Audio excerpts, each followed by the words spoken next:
In this lesson, we are going to create browsing history for user. Let us start by installing Zustand. It's a state manager for React. In the terminal, npm install Zustand and make sure npm run dev is running. Then create use browsing history ts inside hooks folder. We don't have hooks. Let's create hooks under root, and inside that new file, use browsing history.ts. Here is the code: import create from Zustand and persist from Zustand middleware. Then define browsing history type. It has products as an array of ID and category. Set initial state to empty array for products and call create from Zustand. It creates store for saving state of browsing history. As parameter for create function, pass persist function. Call persist from Zustand middleware, and as parameter for persist function, define this arrow function, return initial state, and second parameter for persist is the name of this store in the local storage. We set it to browsing history state. Next step is defining use browsing history hook. Export default this function. Inside that, call browsing history store from here and get products from it.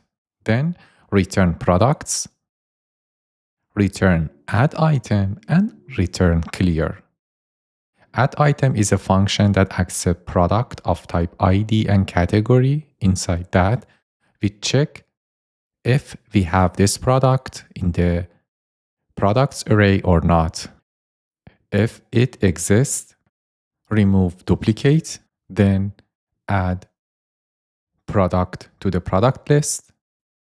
Then if products.length is greater than 0, remove the first added product to the products array.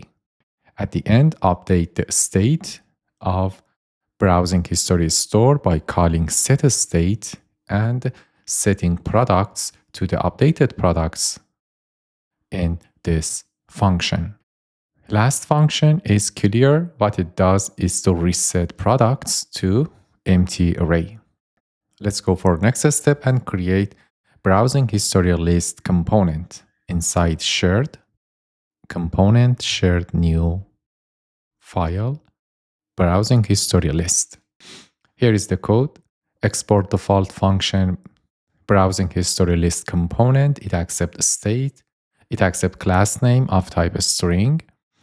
Get access to products from use browsing history hook. We already created this component, this hook.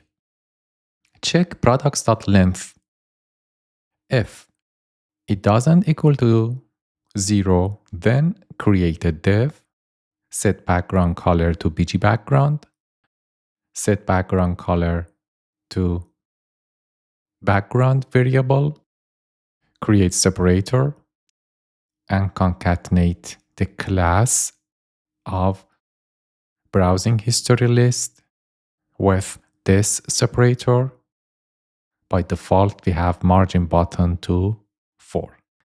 Then render product list. We create product list later in this file. We have two props for product list component. Title, it's related to items that you have viewed. And second props for product list is type. It can be either history or related. For this case, it's related. And second product list is of type history, your browsing history. Here we hide details, but for this one, we display details of product. Let's go for product list. It accepts three props: title, type, hide details.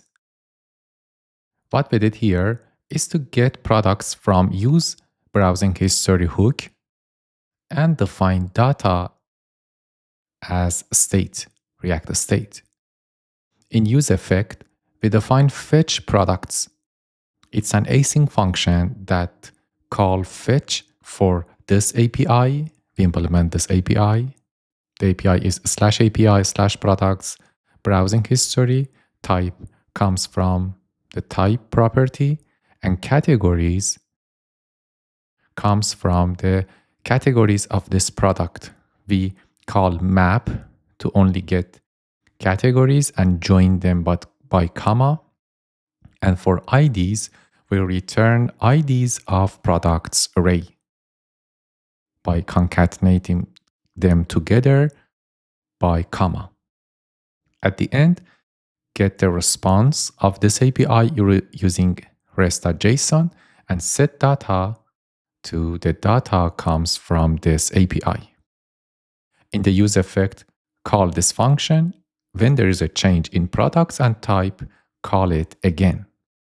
In the return part, if data has item, render slider, product slider component, set title to the title passed to product list, products from the fetch product function, and hide details based on the hide details passed to product list. Save it and let's go for implementing an API for browsing history. Here is the address of this API. In the project Explorer, right-click, new file, and paste this app API products browsing history route.ts. Great, it creates this file for us. Here is the content of this route. It's a Next.js route handler function. Export const get for get, HTTP get. What we did in this function is to get list type from the search params. If it doesn't exist by default, set it to history.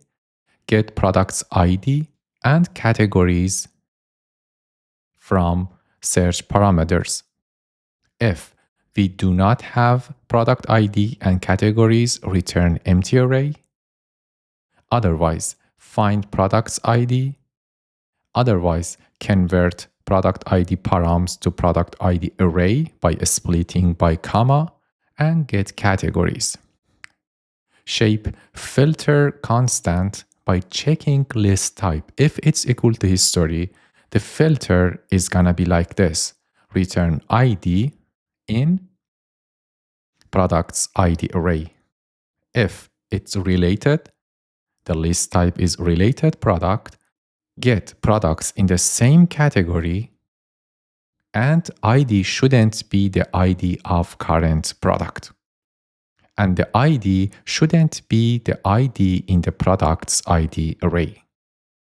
Then connect to the database, find products by filter. If list type is history, sort products based on ID. Otherwise, return them as they are. Save the code, go back to home page.tsx and add a section for browsing history. Go to page.tsx in home. At the very end, right after last div, create another div, padding 4, change color to BG background, and render browsing history list imported from component shared browsing history. Save the code. Go for next change in product details page at this address. Open page.tsx in slugs folder. At the very end, create a section for browsing history list, import it, and set class name to margin top 10. After updating page.tsx in a slug, it's time to create add to browsing history component inside components shared product. Let's create this file. Components shared product, new file, add to browsing history. Here is the code. It's a client component. The name of this component is add to browsing history. It accepts ID and category of type string. Here we call add item from use browsing history hook on mounting this component. Let's use this component. Go to page.tsx in a slug at the very beginning of return part, right before section, render add to browsing history, import it, and pass ID and category from products. Save the code. Let's check the result. Scroll down, select the product, and scroll down. As you see, we have related to items that you have viewed. As you see, it displays products in the same category as selected product. In your browsing history section, we see all products that we explored. Let's go to homepage, select product from another category, and then scroll down. Here, related to items that you have viewed contains t-shirts and shoes. Because in browsing history, we have explored t-shirt and shoes. Awesome. We successfully implemented browsing history for user like what we have in Amazon. Stop project, run npm run build to make sure there is no error in the code, and run it again. Then put a message like this, commit changes, and sync it. Good. That's it about this lesson. Until next lesson. Bye-bye.